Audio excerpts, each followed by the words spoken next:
Bonjour, je fais une vidéo pour prouver que Dieu est omniprésent. Parce que j'ai remarqué que c'était pas évident pour beaucoup, voire même certains chrétiens contestent que Dieu soit omniprésent. Et j'étais étonné, mais c'est vrai que c'est une des caractéristiques de Dieu la plus, comment dire, la plus contestée, la moins évidente peut-être. Alors, il faut savoir donc que selon la définition de Dieu, il y a quatre caractéristiques obligatoires. Sinon, c'est autre chose, c'est pas Dieu. Bon. Donc, un, Dieu est forcément éternel. Sinon, c'est pas Dieu. Il est forcément tout-puissant. Il est forcément omniscient. Et il est forcément omniprésent. Donc, éternel, c'est-à-dire qu'il a toujours existé, qu'il n'a pas eu de début et qu'il n'aura jamais de fin, qu'il ne pourra jamais disparaître, qu'il ne sera jamais détruit, et il a jamais eu de début. Là-dessus, c'est clair.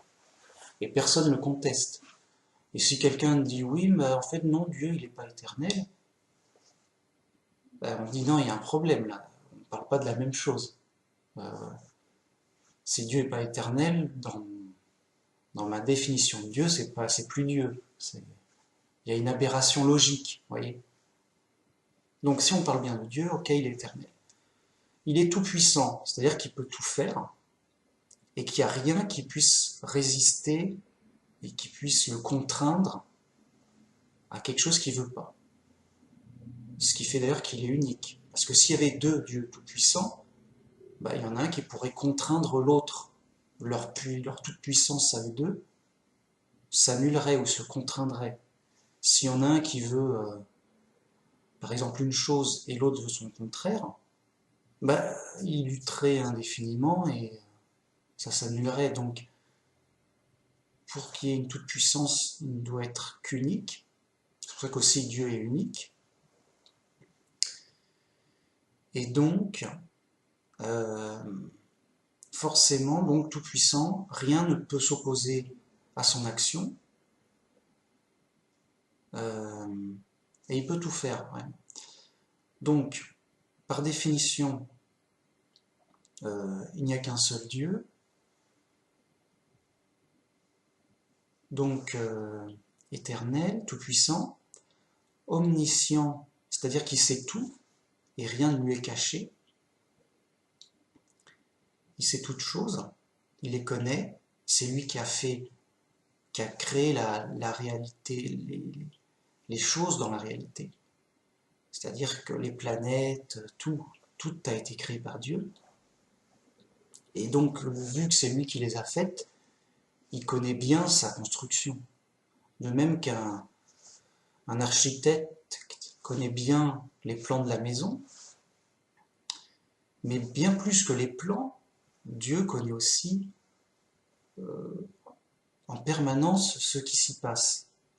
Et vous allez me dire, mais comment un architecte, d'accord, il connaît les plans, mais comment il peut savoir exactement tout ce qui se passe dans la maison? Bah, c'est simple, c'est comme s'il avait mis des caméras de sécurité partout, et il voit tout. Donc il sait tout le temps qu'est-ce qui se passe à quel endroit. Et pour que ce soit possible, eh bien, il est omniprésent, justement. C'est-à-dire que Dieu, il est partout, sans être les choses, en fait. Il englobe tout. C'est ça que je veux dire. Dieu englobe tout et il est partout. Et donc, c'est un peu comme si un architecte avait mis plein de caméras de surveillance partout, de sorte qu'il peut tout voir en permanence. Et ça, c'est important à connaître parce que ça explique et ça permet de bien comprendre Dieu. Parce que si Dieu n'était pas partout, ben, dans ce cas-là, il ne pourrait pas savoir ce qui se passe à tel endroit, et il ne pourrait pas intervenir à tel et tel endroit. Parce que l'univers est infini. À un moment, si Dieu est en vacances sur une autre planète, ben voilà, qu'est-ce qui se passe? Alors certains disent, oui, mais en fait, il est bien organisé, il y a des anges qui s'occupent des choses, d'enregistrer les choses, de faire les actions qu'il veut. Donc il peut partir ailleurs et c'est comme s'il était là au même temps parce que, bon, voilà, il cherche toujours des excuses euh, pour arranger cette manque d'omniprésence.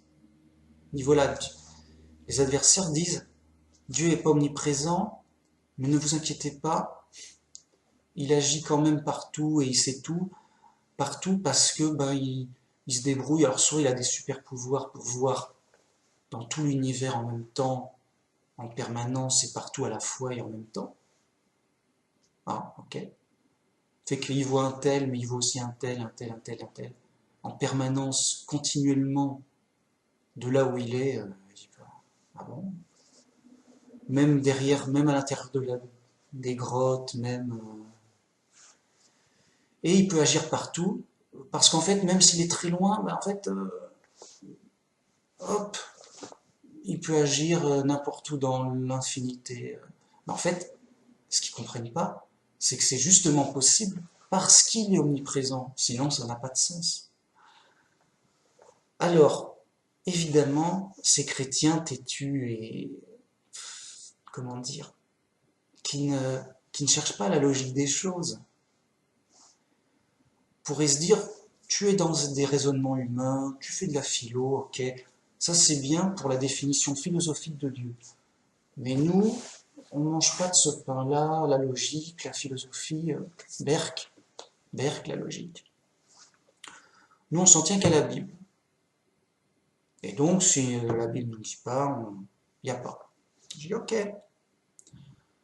Donc, de manière philosophique, c'est obligatoire, de manière logique et philosophique. Mais certains ont dit, mais qui es-tu pour connaître les mystères incompréhensibles, etc. Et ils vont donc jouer sur la partie, c'est pas logique, Dieu n'est pas logique, et puis c'est normal, parce que ça nous dépasse. On se fie qu'à la Bible. Dans ce cas-là, je dis, alors, fiez-vous à la Bible aussi il le dit. Et je vais donner les preuves lourdes comme à chaque fois. Fiez-vous à la Bible, et c'est tout. Et après, je dirais en quoi c'est important dans notre compréhension et dans notre relation avec Dieu qu'il soit omniprésent. Parce que Dieu est vraiment là, en ce moment, avec nous. Il est là, il nous voit, il nous connaît. Donc, d'abord les preuves bibliques. Comme ça, on sait vraiment que Dieu est là. Et après, j'en dirai toute l'importance et l'utilité pour le chrétien. 1 Corinthiens 3.16. Ne savez-vous pas que vous êtes le temple de Dieu et que l'Esprit de Dieu habite en vous? Voilà. L'Esprit de Dieu habite en nous. Dieu est esprit, Dieu est en nous. Mais j'en ai des plus fortes. Matthieu 6.6.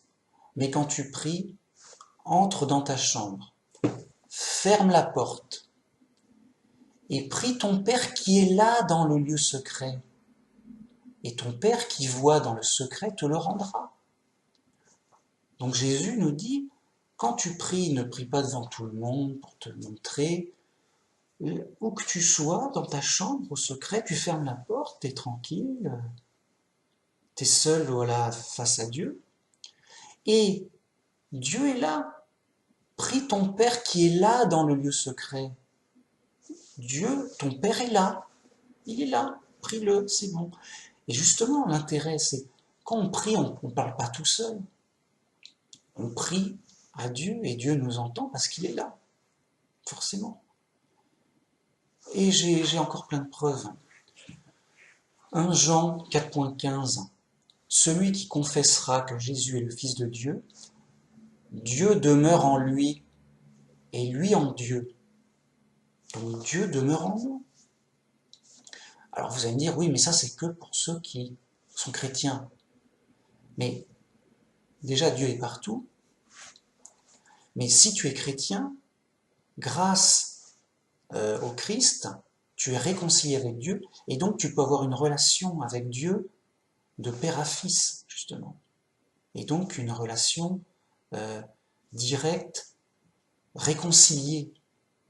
Les autres, bien sûr que Dieu est en eux, mais pour la colère, ils ne sont pas réconciliés avec Dieu.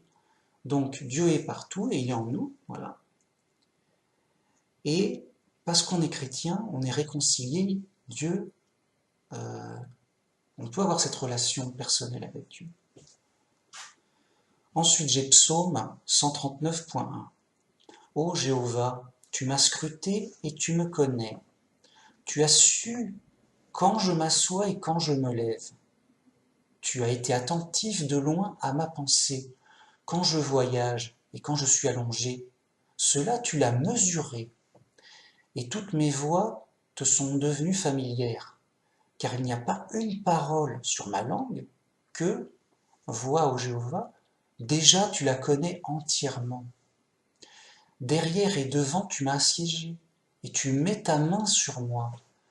Pareille connaissance est trop prodigieuse pour moi. Elle est si haute que je ne puis y atteindre. Où puis-je aller loin de ton esprit? Et où puis-je me sauver loin de ta face? Si je montais au ciel, tu serais là. Si j'étendais mon lit dans le shéol, vois, tu serais là. Si je prenais des ailes de l'aurore pour résider dans la mer la plus lointaine, là aussi ta main me conduirait et ta droite s'emparerait de moi. Donc là on voit que Dieu, dans notre quotidien, il connaît tous nos gestes, tous nos pensées, tous nos mots. Il les mesure même. Donc, rien ne lui est inconnu dans nos moindres faits et gestes. Et pour cause. Qu'on soit au ciel, qu'on soit dans le shéol, c'est-à-dire dans la terre, qu'on soit mort, qu'on soit dans une île lointaine, au-delà des mers, qu'on soit... Voilà. On ne peut pas lui échapper, il est partout. Ensuite, Hébreux 4.13, nulle créature n'est cachée devant lui, mais tout est à nu et à découvert aux yeux de celui à qui nous devons rendre des comptes. Donc voilà, Dieu regarde tout le monde et personne ne peut se cacher. Et là, j'ai des versets encore plus clairs.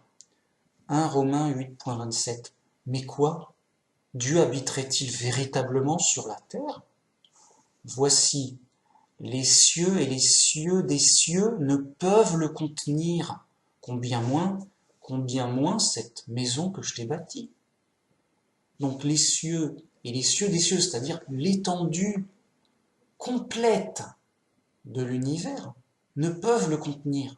C'est-à-dire vraiment l'entièreté de la réalité, le et son contenant. C'est-à-dire, il mesure, il englobe tout vraiment. Ensuite, Jérémie 23.24. Quelqu'un se tiendra-t-il dans un lieu caché sans que je le voie, dit l'Éternel? Ne remplis-je pas, moi, les cieux et la terre, dit l'Éternel? Donc là, Jéhovah dit clairement, je remplis, moi, Jéhovah ton Dieu, je remplis les cieux et la terre. C'est-à-dire, je remplis tout, je suis partout, voilà. Au ciel, partout, dans la terre, à n'importe quel endroit, je remplis tout. Proverbe 15.3. Les yeux de l'Éternel sont en tout lieu, observant les méchants et les bons. Éphésiens 4.6. Un seul Dieu et un Père de tous, qui est au-dessus de tous, et parmi tous et en tous. Donc là on nous dit, voilà, Dieu est parmi tout le monde, et il est en tout le monde. Ils nous le disent. La Bible dit, Dieu englobe tout, il est partout, il est en nous, point barre, fin du débat. Alors évidemment, l'épreuve lourde, c'est comme ça, c'est malheureux. Mais les preuves lourdes n'ont jamais suffi aux chrétiens pour changer d'avis.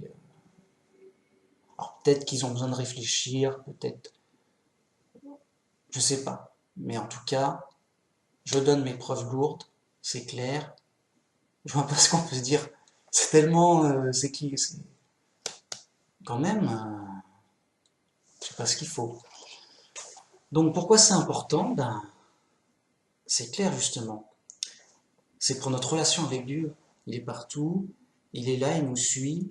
Vraiment, il est là, il nous mesure, il nous observe. Et justement, toute l'importance, c'est que Dieu a toujours été là. Les gens, ils disent, ah, j'ai envie de sentir Dieu, là, je ne le sens pas. Ils cherchent une sorte d'expérience surnaturelle, New Age, du genre, ouais, là, je sens Dieu, je suis transporté, je suis plein d'énergie, de... Voilà, ils veulent sentir Dieu pour croire que Dieu est là. Mais non, Dieu a toujours été là, donc Dieu est là. C'est normal qu'on ne sente pas, on sente rien de spécial et que tout a l'air habituel. C'est qu'habituellement, Dieu est toujours là. Et c'est justement l'influence de Dieu qui fait que les choses sont comme ça, parce que Dieu est toujours là, donc il y a toujours son influence. Dieu n'a pas à nous donner son influence, il est toujours là. Il est toujours là. Donc on a toujours l'influence de Dieu. L'embêtant, c'est qu'on a aussi l'influence du monde, l'influence des pécheurs et du péché, l'influence du diable et des démons aussi qui interviennent et qui expliquent notre malheur et notre situation misérable. Mais justement, si on met à part l'influence du monde et qu'on cherche Dieu, et bien justement, Dieu est là. Et son influence est donc là. On peut lui parler directement, comme on le sent. Il nous comprend. Il y en a qui prient en... Ah, c'est triste et malheureux, mais il y en a qui prient en hébreu ou en arabe ou dans d'autres langues, en disant, ah oui, mais Dieu, je dois lui prier comme ça. Sinon, il va pas me comprendre. Non, Dieu, il comprend toutes les langues. Il comprend même nos pensées avant qu'on les exprime dans notre langue. Donc, Dieu nous connaît parfaitement. Il nous comprend parfaitement. Et donc, quand à la prière, on peut le prier directement comme un ami qui nous connaît bien depuis longtemps. Parce qu'il est toujours là, il connaît notre environnement, le contexte. Et vraiment, c'est un ami proche, c'est vraiment la solution. La seule solution, c'est comment dire, on est perdu, on est mortel, on n'a aucun espoir. Et en fait, Dieu, c'est le centre de tout, c'est l'espoir, c'est la vraie solution. C'est ce qui nous donnera la vie éternelle, c'est vraiment ce qui nous sauvera. C'est Jéhovah qui sauve. Seul Dieu sauve, seul Dieu est bon. Et c'est justement ce qu'il veut, c'est qu'on le connaisse et qu'on connaisse son Fils et qu'on le retrouve par l'intermédiaire de son Fils, parce que Jésus est un chemin pour revenir vers Dieu. Et Jésus disait, je suis le chemin, la vérité et la vie, nul ne va au Père sans passer par moi. C'est-à-dire, vraiment, que grâce au Christ, on est réconcilié avec Dieu, et donc, enfin, on peut avoir une relation réparée et complète. Dieu est là, il nous soutient dans les épreuves, parce on est dans l'épreuve, jusqu'à la résurrection des morts, on est dans l'épreuve, dans les difficultés, on doit les surmonter, garder la foi, témoigner. Et pour ça, on a besoin de l'influence de Dieu, de son aide, que Dieu nous guide tous les jours, qu'il nous fasse comprendre ce qui va bien, ce qui va pas bien, et donc on a besoin de son influence, de son aide autant concrète que, c'est-à-dire sur notre corps, puisqu'il est en nous, on est le temple de Dieu, mais aussi sur notre esprit, pour qu'on puisse comprendre les choses et en être convaincu, grandir dans la foi, etc. Donc voilà, il y a les 4 définitions philosophiques de Dieu qui sont obligatoires et logiques. Ça, c'est sur la logique simple. Dieu n'étant que logique et vérité, ça va de soi, hein, c'est un peu obligatoire. Bon. Ensuite, en ce qui concerne la révélation, la Bible, là encore, c'est clairement prouvé, donc la chose est réglée. Si je devais prendre juste l'épreuve, la preuve la plus forte, c'est Jésus lui-même qui dit « Ton Père qui est là dans le lieu secret pendant que tu le pries. » Voilà.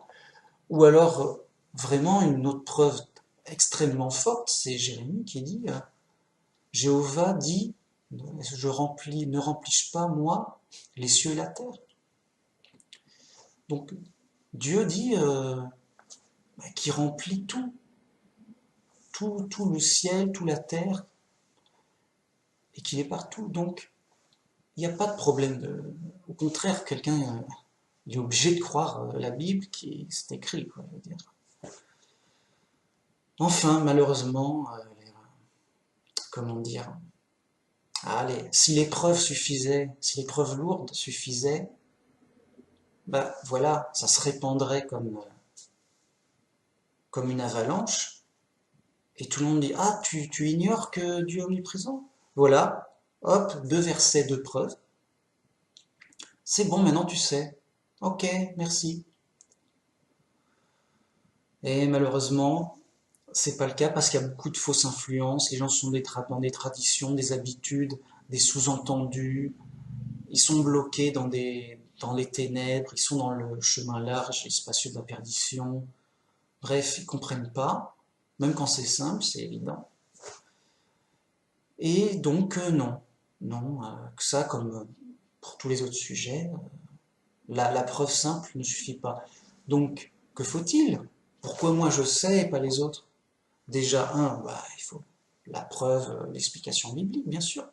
Mais deux, bah, il faut bien la logique et la compréhension grâce à Dieu qui nous donne les dieux. Et en fait, c'est simple. Pourquoi les gens ne comprennent pas? Parce qu'ils font compliqué. Et Jésus l'a dit, tu as caché ces choses aux sages et aux intellectuels. Pourquoi? Parce que c'est des gens qui font compliqué et disent oui, alors Dieu c'est mystérieux, c'est compliqué, donc ça va être un truc tordu, illogique. Plus c'est illogique, plus c'est vrai, plus c'est Dieu, parce que Dieu est trop bizarre, trop mystérieux, trop incompréhensible, trop compliqué, trop. Donc, pour connaître Dieu, je dois chercher vraiment des choses bizarres et tordues, illogiques, contradictoires au possible. Et là, il se régale avec la Trinité, parce que la Trinité, c'est une absurdité contradictoire. Ah, il se régale avec la Trinité, ces sages et ces intelligents qui cherchent du compliqué. Et alors comment ça se fait que personne ne peut savoir? Bah si, les petits, les humbles peuvent savoir parce qu'ils font simple, ils font logique. Bon, je fais simple, je fais logique.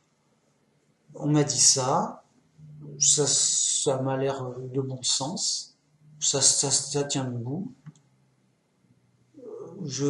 Voilà, tout être humain a une logique normale, comprend normalement, et donc tout ce qui peut fausser cette compréhension naturelle, c'est les mauvaises influences du monde, du diable et de Babylone la Grande en plus, quoi. Voilà.